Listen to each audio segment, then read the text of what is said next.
अस्सलाम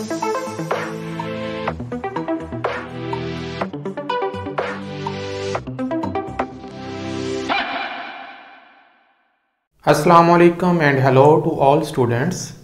आज जो टॉपिक हम डिस्कस करेंगे वो है फाइलम रोटिफेरा। फाइलम रोटिफेरा जो है इसका जो ताल्लुक़ है वो एस्कहेलमिन्थीस से है, जो कि फाइलम प्लेटीहेलमिन्थीस के बाद आने वाला। फाइलम प्लेटीहेलमिन्थीस में आपने फ्लैट वर्म्स को पढ़ा हुआ है, जबकि हम एस्कहेलमिन्थीस में हम राउंड वर्म जो हैं उनको स्टडी करेंगे। तो ये उसका पहला फाइलम है जिसे रोटिफेरा कहा जाता है। सबसे पहले रोटिफेरा का लफ्ज़ी मतलब देखते हैं और फिर उसको समझने की कोशिश करते हैं। इसकी लाइफ साइकिल को देखेंगे, रिप्रोडक्शन को देखेंगे, जनरल करैक्टरिस्टिक्स को देखेंगे। तो रोटे जो है लफ्ज़ निकला है व्हील से, यानी ऐसी चीज़ जो घूमने वाली हो उसे व्हील कहा जाता है। तो रोटी व्हील से निकला है और फेरा का मतलब होता है टू बियर, यानी रखना। तो ये जो एनिमल्स होते हैं इनकी बॉडी के अगले सिरे पर एक पहिए की शक्ल की एक स्ट्रक्चर पाया जाता है जिसे कोरोना कहते हैं, इसलिए उनको रोटिफेरा कहा जाता है। और इनका ताल्लुक जो है वो एस्कहेलमिन्थीस के साथ है। इनके जनरल करैक्टर्स को जल्दी से देख लेते हैं, फिर उसके बाद हम आगे इनके डिटेल के साथ डिस्कस करेंगे। नंबर 1, ये जो एनिमल्स होते हैं ये ट्रिप्लोब्लास्टिक होते हैं, यानी इनमें एक्टोडर्म, एंडोडर्म और मीजोडर्म तीनों लेयर्स जो हैं वो बॉडी की सेल्स की मौजूद होती हैं। सिमेट्री, इनकी जो सिमेट्री है वो बाइलैटरल होती है। एज़ यू नो दैट कि बाइलैटरल सिमेट्री जो है ये इंसान की तरह होती है। जिस तरह इंसान की बॉडी को हम एक ही प्लेन से दो बराबर हिस्सों में कट कर सकते हैं, इसलिए हम इसे बाइलैटरल सिमेट्री जो है उसको कहेंगे। जैसे इसको भी आप सिर्फ इसी प्लेन से दो बराबर हिस्सों में कट कर सकते हैं। तीसरा जो इम्पोर्टेंट करैक्टर्स है वो है कि ये सूडोसिलोमेट्स होते हैं। अब आपको पता है बॉडी कैविटी के एतबार से तमाम एनिमल्स को हमने 3 कैटेगरीज में डिवाइड किया हुआ है, जिसमें ए सिलोमेट्स जिनमें बॉडी कैविटी होती ही नहीं है, सिलोमेट्स जिनमें ट्रू सिलोम पाई जाती है, और ये जो हैं जिन्हें सूडोसिलोम कहा जाता है, यानी इनमें कैविटी तो मौजूद होती है लेकिन वो फॉल्स होती है, ओरिजिनल नहीं होती। वो फिर हम मेरा ख्याल में आपको पता ही होगा, अगर नहीं तो फिर मैं किसी और लेक्चर में डिटेल से बता दूंगा। इनकी बॉडी जो है अगर आप देखें तो ये अनसेगमेंटेड होती है, यानी इसमें सेगमेंट्स नहीं होते, खाने नहीं होते। साइज़, ये जो रोटिफेरा है वैसे तो इसमें बहुत 1 मीटर तक लंबे भी एनिमल पाए जाते हैं, लेकिन ये जो रोटिफेरा हम स्टडी करने जा रहे हैं इसका साइज़ सिर्फ 3 मिलीमीटर, 0.1 से लेकर 3 मिलीमीटर, जो कि टाइनी सा साइज़ बनता है। कहाँ रहते हैं? फ्रेश वाटर में। 90% ये एनिमल फ्रेश वाटर में हैं, लेकिन 10% जो हैं ये समंदरों में, मैरीन वाटर में भी मौजूद हो सकते हैं। अब ये जो एनिमल है मैंने बड़ा करके आपको दिखाया है, ये एक रोटिफेरा है, रोटिफेरन है, और ये सिर्फ 3 मिलीमीटर लॉन्ग है, लेकिन उसकी डिटेल को समझने के लिए हमने इसको लंबा जो है वो बड़ा करके ड्रॉ किया हुआ। इनकी बॉडी के ऊपर एक क्यूटिकल की बनी हुई एक प्रोटेक्टिव लेयर होती है जिसे लोरिका कहते हैं, जो कि इसकी पूरी बॉडी को प्रोटेक्ट करती है। लोरिका जो कि क्यूटिकल की बनी हुई कवरिंग होती है, ये इनकी बॉडी के इर्द गिर्द पाई जाती है, ये भी इनकी ख़ास बात है। इसके अलावा ये जो एनिमल्स होते हैं ये यूटिलिक होते हैं। बहुत इंपॉर्टेंट शॉर्ट क्वेश्चन है यूटिली, अक्सर औकात बोर्ड में एग्ज़ाम के अंदर ये पूछा भी जाता है शॉर्ट क्वेश्चन के हवाले से। तो मैंने यहाँ पे उसकी डेफिनेशन और एग्जांपल भी आपको एक्सप्लेन करने जा रहा हूँ कि यूटिली क्या होती है। Eutely, constant number of cells in an animal, यानी कोई एनिमल जो है, ऐसा एनिमल जो यूटिलिक होगा, उसमें जो एनिमल होगा उसकी बॉडी में टोटल नंबर ऑफ सेल की तादाद किसी ख़ास स्पीशीज़ के अंदर फिक्स होगी। And for each organ in all animals of same species, और उस स्पीशीज़ के जितने भी एनिमल्स होंगे उनके अंदर जो ऑर्गन्स पाए जाएंगे उनके अंदर भी सेल की तादाद सिमिलर होगी, सेम होगी। क्या मतलब है? मिसाल के तौर पर ये एनिमल है, मिसाल के तौर पर रोटिफेरन है, तो इसकी पूरी बॉडी के हम सेल्स को काउंट कर लेंगे, खा वो सेल्स हों खा वो सिंसाइटियम हो। सिंसाइटियम आपको पता है ये एक ऐसी लेयर होती है बॉडी की जिसमें न्यूक्लियाई तो होते हैं लेकिन उनके दरमियान डिस्टिंक्शन नहीं होती प्लाज्मा मेम्ब्रेन की, यानी वो अलग अलग नहीं होते बल्कि एक ही लंबे सेल के अंदर छोटे छोटे न्यूक्लियाई जो हैं वो मौजूद होते हैं। तो टोटल नंबर ऑफ सेल की तादाद फिक्स होगी। अगर इसके किसी बॉडी ऑर्गन को अगर आप देखें तो उनके अंदर भी सेल की तादाद फिक्स होगी एक ही स्पीशीज़ के अंदर। स्पीशीज़ चेंज हो जाने से सेल की तादाद भी चेंज हो जाएगी और उसके ऑर्गन के जो सेल्स हैं उनकी तादाद भी चेंज हो सकती है। तो अब मैंने एग्जांपल जो है वो यहाँ पे ली है, एक रोटिफरन है, उसका नाम है सिनोरेप्टाइटस एलेगेंस। सिनोरेप्टाइटस एलेगेंस, इसके अंदर टोटल नंबर ऑफ सेल जो हैं वो 959 होते हैं पूरी बॉडी के अंदर। मिसाल के तौर पर अगर ये एनिमल ले ले, इसकी पूरी बॉडी के सेल्स को काउंट करें तो 959 होंगे। इसकी तमाम स्पीशीज़ में सेम नंबर ऑफ सेल्स होंगे। जबकि अगर इसी स्पीशीज़ के ऑर्गेनिज्म के हम फेरेंक्स को देखें तो उसके हर फेरेंक्स में जो सेल की तादाद है वो 80 होगी। इस फिनोमेना को हम यूटिली कहते हैं। फिर मैं दोबारा इसकी डेफिनेशन समझा देता हूँ। कांस्टेंट नंबर ऑफ सेल यानी तादाद सेल्स की एक जैसी रहना, बरकरार रहना इन एन एनिमल, किसी भी एनिमल में जो रोटिफरन होते हैं, and for each organ in all animals of the same species, और उसी स्पीशीज़ के तमाम ऑर्गन्स में भी सेम नंबर ऑफ सेल्स पाए जाएंगे। तो सच एनिमल जो है उन्हें सच फिनोमेना जो है उसे यूटिली कहते हैं। और ऐसे एनिमल जो यूटिली को फॉलो करते हैं उन्हें हम यूटिलिक कहते हैं। तो इसलिए इस फाइलम के जो एनिमल हैं वो यूटिलिक होते हैं। तो ये हमने कुछ जनरल करैक्टर्स जो हैं इसके डिस्कस किए हैं। इसके अलावा कुछ मेन खसूसियात और भी हैं जो हम इसके जब हम स्ट्रक्चर को डिस्कस करेंगे तो उसके अंदर फिर मैं आपको डिटेल के साथ जो है वो मज़ीद समझा देता हूँ। उसके बाद हम आते हैं इसके ओवरऑल जनरल स्ट्रक्चर की तरफ। तो ये आपके सामने मैंने डायग्राम पहले से ही बना के रख ली है। ये एक छोटा सा एनिमल है, सिर्फ 3 मिलीमीटर, लेकिन उसको मैंने बड़ा करके आपके सामने शो किया हुआ है। पानी से लिया गया है, पानी में रहता है। इसकी बॉडी जो है उसको हमने 3 हिस्सों में डिवाइड कर लिया है। पहला हिस्सा हेड है, दूसरा हिस्सा ट्रंक है जो कि मेजर पार्ट है, और तीसरा हिस्सा जो है वो फुट है। सबसे पहले हम हेड को डिस्कस करते हैं। बॉडी के इंटीरियर साइड पर ये जो हिस्सा आपको नज़र आ रहा है ये हेड है, और इसकी ख़ास बात जो है जिसकी वजह से इसका नाम रखा गया है वो है कोरोना। कोरोना का लफ्ज़ी मतलब होता है ताज, क्राउन।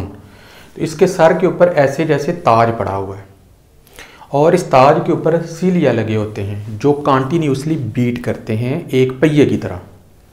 अब इसमें तमाम सीलिया इकट्ठे बीट नहीं करते, पहले ये सीलिया बीट करेगा, उसके बाद ये, फिर ये, फिर ये, यानी एक तरतीब के साथ जिस तरह एक पहिया घूमता है बिल्कुल इसी तरीके से इनके जो सीलिया हैं वो पहिए की तरह घूमते हैं। और इसी करैक्टरिस्टिक्स की वजह से इन्हें रोटिफेरा कहा जाता है, यानी ऐसे एनिमल जिनके सर के ऊपर व्हील लगा हुआ है, पहिया लगा हुआ है। तो ये जो रोटिफरन है उनकी ख़ास बात जो है वो ये है।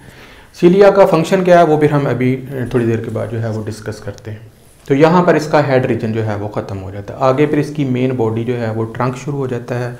जैसा कि मैं आपको पहले बता चुका हूँ, इनकी बॉडी के इर्द गिर्द एक कवरिंग होती है जिसे लोरिका कहते हैं। अंदर क्यूटिकल की लेयर होती है, क्यूटिकल के अंदर फिर बॉडी के सेल्स होते हैं, प्लाज्मा मेम्ब्रेन होती है जिसमें सेल जो हैं वो अलग-अलग नहीं होते बल्कि सिंसाइटियम होती है, एक ही लंबा सेल होता है और उसके अंदर न्यूक्लियाई जो हैं वो मौजूद होते हैं। तो अगर हम ट्रंक को देखें तो ट्रंक के अंदर इसके मेजर विजरल ऑर्गन जो हैं वो मौजूद हैं, जिनके अंदर डाइजेस्टिव सिस्टम है, नर्वस सिस्टम है, एक्सक्रीटरी सिस्टम है, वो इसके अंदर पाए जाते हैं। तीसरे हिस्से पर आ जाएं तो ये तीसरा हिस्सा जो है ये फुट है। फुट जो है ये बेसिकली ऐसा हिस्सा है इस बॉडी का, एनिमल का, जो इस एनिमल को किसी सरफेस के साथ अटैच करवाता है। यानी ये सॉलिटरी होते हैं, एक जगह पर ठहरे रहते हैं, किसी सरफेस के साथ अटैच रहते हैं। सबसे निचले हिस्से पर 1 या 2 टो होते हैं जिनके अंदर एडहेसिव ग्लैंड्स लगे होते हैं जिन्हें पिडल्स ग्लैंड कहते हैं। पिडल ग्लैंड जो है ये ख़ास किस्म की चिपकने वाली सिक्रीशन पैदा करते हैं जो किसी भी सबस्ट्रेटम के साथ अटैच करने के लिए काम आती हैं। और ये जो एनिमल है किसी पत्थर, चट्टान या किसी और चीज़ के साथ जो है वो इन सिक्रीशन की वजह से, अपने फुट की वजह से जो है वो अटैच हो सकता है। तो ये तो उसका मेजर जो है वो मैंने आपको 3 हिस्से जो हैं वो बता दिए। अब इनके कुछ मेजर फंक्शन हैं वो जल्दी जल्दी डिस्कस कर लेते हैं। सबसे पहले इसका जो मोस्ट इंपॉर्टेंट है वो है डाइजेस्टिव सिस्टम। डाइजेस्टिव सिस्टम जो है यहाँ से स्टार्ट होता है। जब ये सीलिया एक व्हील की तरह घूमते हैं एक ख़ास तरतीब के साथ, तो पानी में मौजूद फूड के पार्टिकल यहाँ पर आ जाते हैं इस हिस्से में, और उनमें छोटे छोटे फूड के ज़र्रे या छोटे छोटे एनिमल्स जो हैं वो मौजूद हो सकते हैं, वो यहाँ पर दाखिल हो जाते हैं। ये हिस्सा जो है ये कहलाता है बकल फील्ड, जो कि मुंह के अंदर जाएगा। यहाँ से फूड के पार्टिकल मुंह के अंदर जा रही हैं। आगे देखें तो यहाँ पर माउथ आ जाता है। ये हिस्से सिलिएटेड हैं ताकि वाटर करंट्स पैदा कर सकें और वहाँ से फूड को गैदर कर सकें। माउथ के आगे फिर एक इसोफेगस है और इसोफेगस जो है वो फिर आगे चला जाता है स्टमक के अंदर। लेकिन जहाँ पर इसोफेगस है वहीं पर एक स्ट्रक्चर लगा हुआ जिसे कहते हैं मैस्टेक्स। मैस्टेक्स जो है ये इसके जबड़े हैं और इन मैस्टेक्स के अंदर रेड कलर में आपको नज़र, ये जो ब्लू कलर वाला है ये मैस्टेक्स है और इसके अंदर जो आपको रेड कलर का नज़र आ रहा है ये है ट्रॉफी ऑफ मैस्टेक्स, यानी उस बड़े जबड़े के अंदर छोटे और जबड़े लगे होते हैं। इनका फंक्शन ये होता है कि जो भी ग़िज़ा इनकी बॉडी में माउथ के अंदर दाखिल होती है ये उसको ग्राइंड करते हैं, पीसते हैं, छोटे छोटे ब्रीक पार्टिकल्स में डिवाइड कर देते हैं ताकि इसे आसानी के साथ डाइजेस्ट किया जा सके। ये फिर ब्रोकन फूड जो है ये इसोफेगस से होती हुई नीचे यहाँ पे स्टमक में चली जाती है। स्टमक भी सिलिएटेड होता है ग़िज़ा को मूव करने के लिए। यहाँ पर सलाइवरी ग्लैंड यहाँ पर आपको ग्रीन में नज़र आ रही हैं और जो स्टमक के गैस्ट्रिक ग्लैंड्स होते हैं वो एंजाइम प्रोड्यूस करते हैं जिससे ग़िज़ा जो है वो डाइजेस्ट हो जाती है। स्टमक ओपन होता है इंटेस्टिन में ग़िज़ा की मज़ीद डाइजेशन होती है और एब्जॉर्प्शन हो जाती है।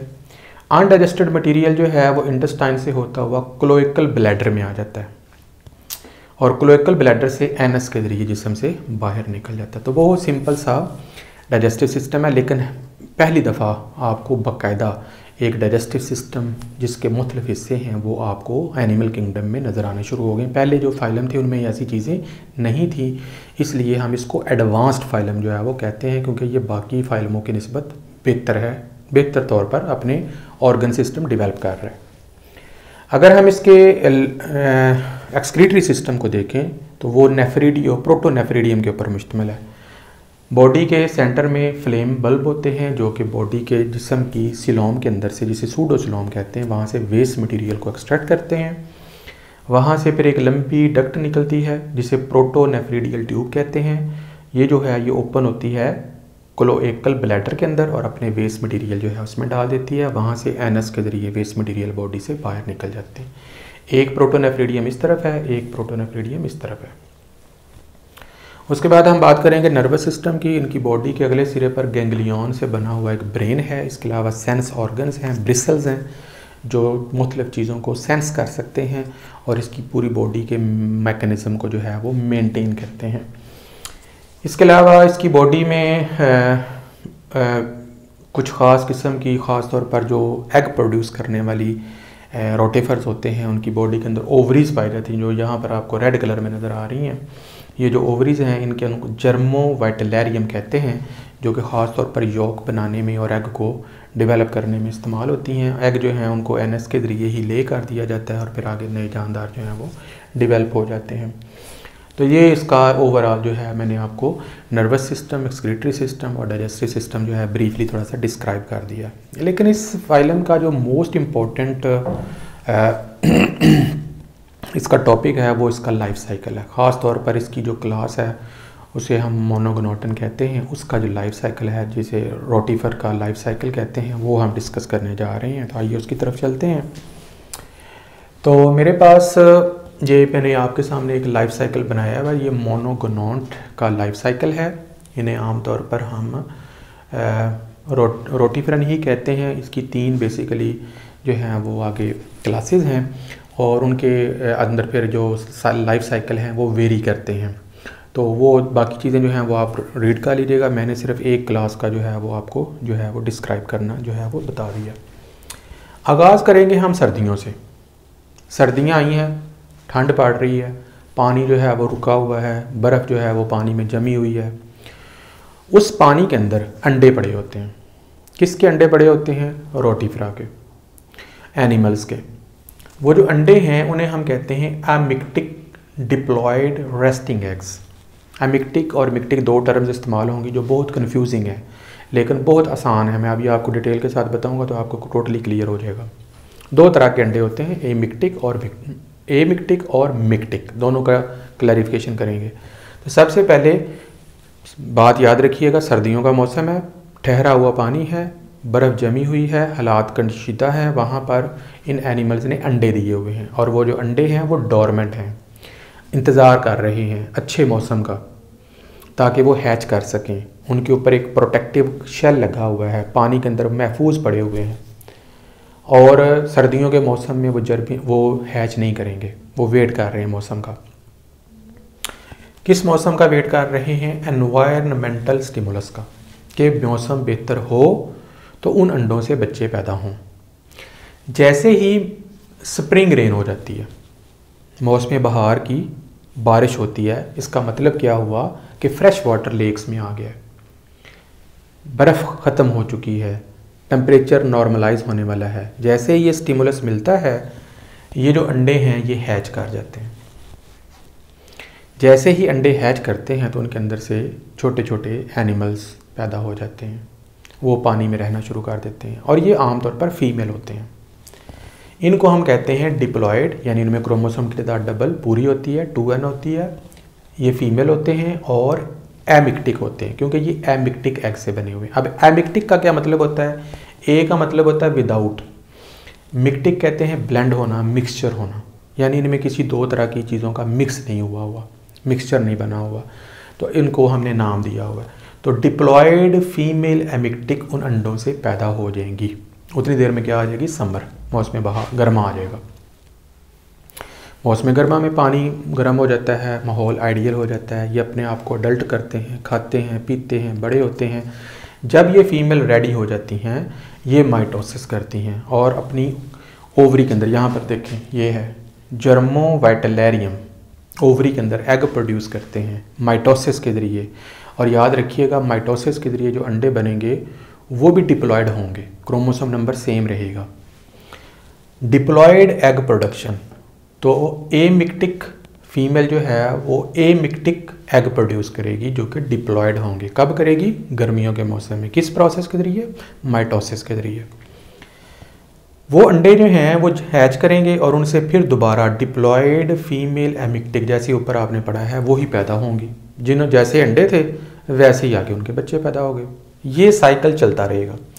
ये जब जवान हो जाएंगे गर्मियों में, ये फिर माइटोसिस करेंगे। माइटोसिस से क्या होगा? डिप्लॉयड एग प्रोड्यूस होंगे जो कि एमिक्टिक होंगे, वो फिर किसको जन्म देंगे? डिप्लॉयड फीमेल एमिक्टिक को। ये साइकिल जो बार बार माइटोसिस होने से चल रहा है, इसे हम कहते हैं पार्थिनोजेनिक, यानी विदाउट फर्टिलाइजेशन। कोई फर्टिलाइजेशन नहीं हो रही, कोई स्पर्म नहीं आ रहा, कोई जाइगोट नहीं बन रहा, बस अंडे प्रोड्यूस हो रही हैं और उन अंडों से बच्चे पैदा हो रहे हैं। इसको हम कहते हैं पार्थिनोजेनेटिक एमिक्टिक साइकिल, क्योंकि एमिक्टिक फीमेल जो है एमिक्टिक एग पैदा कर रही है और एमिक्टिक एग से फिर दोबारा एमिक्टिक फीमेल पैदा हो रही है, जो फिर अंडे देती है, और ये साइकिल चलता रहता है। तो आई होप ये क्लियर हो जाएगा। जैसे ही फिर दोबारा एनवायरनमेंटल स्टिमुला आता है, कोई माहौल चेंज हो जाता है, एनवायरनमेंट, जैसे स्टैग्नेंट वाटर, पानी ठहर जाता है किसी वजह से, पुराना हो जाता है, या फ्रॉस्ट, बर्फ़ जमना शुरू हो जाती है, ठंड आ जाती है, ये डिप्लॉयड जो फीमेल है जो कि एमिक्टिक एग माइटोसिस के ज़रिए पैदा कर रही है, अब वो ऐसा नहीं करेगी, अब वो मियोसिस करेगी। मियोसिस के ज़रिए हैप्लॉयड एग पैदा होंगे। आपको पता है मियोसिस क्रोमोसोम नंबर को हाफ कर देती है। हैप्लॉयड एग प्रोड्यूस होंगे और उन अंडों को हम कहेंगे मिक्टिक। अब वो एमिक्टिक नहीं है बल्कि मिक्टिक एग हैं। मिक्टिक मीन जो ब्लेंड हुए हैं, जो मिक्सचर है। अब ये जो हैप्लॉयड एग हैं, अगर तो फर्टिलाइज ना हो तो ये बन जाएंगे हैप्लॉयड मेल। अगर फर्टिलाइजेशन ना हो, नो फर्टिलाइजेशन, ये जो हैप्लॉयड मेल होंगे, इनके अंदर फिर एक ही टेस्टिस बनेगा, उसके अंदर क्या बनेंगे? स्पर्म बनेंगे। तो ये जो हैप्लॉयड स्पर्म प्रोडक्शन करेंगे वो मेल करेंगे। किस मौसम में? जब सर्दियाँ आ रही हैं, पानी ठहर गया है, मौसम चेंज हो रहा है। जब मेल जो है वो स्पर्म बना लेता है, तो कुछ अंडे जो हैं, जो कि हैप्लॉयड एग प्रोडक्शन हुई है, वो इन स्पर्म के ज़रिए फर्टिलाइज हो जाते हैं। और जब ये फर्टिलाइज हो जाते हैं तो इनके ऊपर एक मोटी दीवारों वाला खोल बन जाता है।